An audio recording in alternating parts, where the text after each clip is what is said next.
मंडणगड तालुक्यात रस्त्यावर पडलेल्या खड्ड्याच्या विरोधात ग्रामस्थांनी आक्रमक भूमिका घेऊन 15 ऑगस्ट स्वातंत्र्य दिनाच्या दिवशी आमरण उपोषण सुरू केले होते।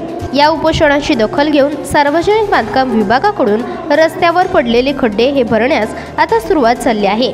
याबाबतची बातमी 24 तास महाराष्ट्र फास्ट न्यूज यांनीही दाखवली होती। त्यामुळे या उपोषणाच्या इन्फॅक्ट झाल्याची चर्चा संपूर्ण मंडणगड तालुक्यात होत आहे।